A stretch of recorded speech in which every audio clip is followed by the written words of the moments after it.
শুভ সকাল। থাইল্যান্ডের হুয়া হিন থেকে সবাইকে স্বাগত জানাচ্ছি। সুন্দর শান্ত, ওই যেমন আমাদের গ্রামের সম্পর্কে বলি ছায়া সুনিবিড়, অনেকটা ওইরকমই।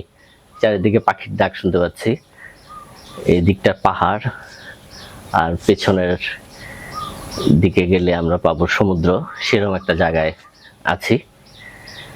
তো আমার ভিসা নিয়ে কথা বলার কথা ছিল। শ্রীলঙ্কা এয়ারপোর্টের বলেছিলাম ভিসা নিয়ে কথা বলবো। আজকে ভিসা নিয়ে একটু কথা বলি। বাংলাদেশের ভিসা নিয়ে কথা বলতে গেলে প্রথমেই যে কথাটা আসে সেটা হচ্ছে আমাদের পাসপোর্টের মান। আমাদের বাংলাদেশের সবুজ পাসপোর্টের মান কমতে কমতে আসলে এমন অবস্থায় এসে দাঁড়িয়েছে, উগান্ডার নিচে অবস্থান করে এখন বাংলাদেশের পাসপোর্ট। সুতরাং ভিসা পাওয়া একটা জটিল বিষয়, আর যত জটিল হচ্ছে তত ব্যাঙের ছাতার মতো গজিয়ে উঠতেছে এজেন্সি নিয়ে একটু বলি। এই এজেন্সির কারণেই কিন্তু ভিসাগুলো এত জটিল হয়েছে। এখন এম্বাসিগুলো এমন হয়েছে যে খুব ইজি একটা দেশের ভিসাও এজেন্সি হয়ে জমা দিলে সেটা রিজেক্ট হয়। তাই পয়সা খরচ করে এজেন্সির দ্বারস্থ না হয়ে ভিসাটা নিজে নিজে করার চেষ্টা করুন। খুব জটিল কিছুই না, নিজে একটু পড়াশোনা করুন, অথবা যারা বোঝে তাদেরকে দেখান। নিজের কাগজপত্রগুলো যদি জেনুইন থাকে আপনি ভিসা এমনিতেই হয়ে যাবে।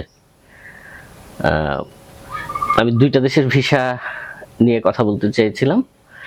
প্রথমে হচ্ছে থাইল্যান্ডের ভিসা খুব ইজিলি হতো কয়েক বছর, কিন্তু এখন আমি লাস্ট যেটা 3-4 মাসে জানি, এজেন্সি হয়ে যারা জমা দিচ্ছে বেশিরভাগ ভিসাই রিজেক্ট হচ্ছে, এমনকি গ্রুপ ট্যুরের ভিসাগুলো রিজেক্ট হচ্ছে। তাই নিজে নিজেই ভিসা জমা দেন, ভিসা হয়ে যাবে। খুব সহজ পদ্ধতি।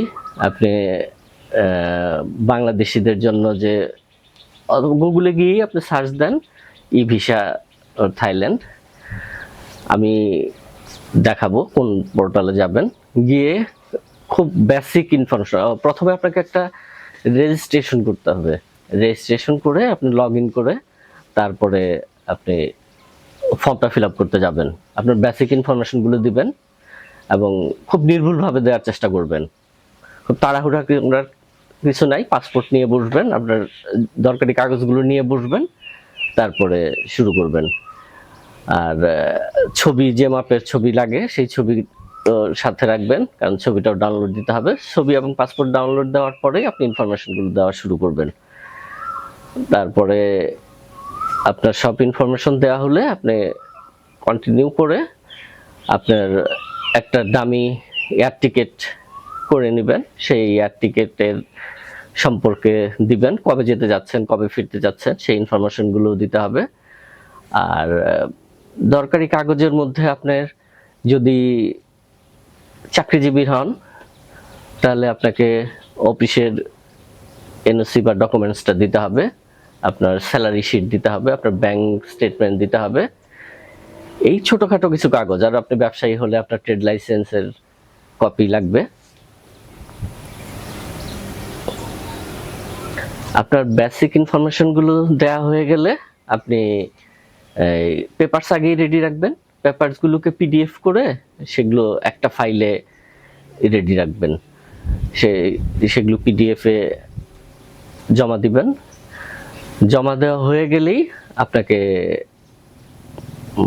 ভিসা ফিস জমা দেওয়ার একটা পোর্টাল দেখাবে, সেটা ডাউনলোড করে আপনি চলে যাবেন ভিসা ফিস জমা দেওয়ার সাইটে। আর এখন ভিসা ফিস জমা দেওয়া জন্য কোনো দেরি করতে হয় না, সেই দিনই আপনি ব্যাংকিং আওয়ারের মধ্যে দিয়ে দিতে পারবেন ভিসা ফি জমা দেওয়া হয়ে গেলে আপনার নিজের কোনো করার কাজ নাই। আপনার 3 দিন থেকে 7 দিনের মধ্যে আপনাকে ওরা জানাবে যে ভিসা। আর অনেকের ক্ষেত্রে যারা খুব নতুন বা অন্য কোনো ভ্রমণের অভিজ্ঞতা নাই, তাদেরকে হয়তো বা এমবাসি থেকে ফোন করে একটু কোয়ারি করতে পারে। এটাই হচ্ছে থাইল্যান্ডের ভিসার বিষয়টা। আর শ্রীলঙ্কার ভিসা মানে হচ্ছে শ্রীলঙ্কার ভিসা তো না, এটা ইটিএ নিতে হয়।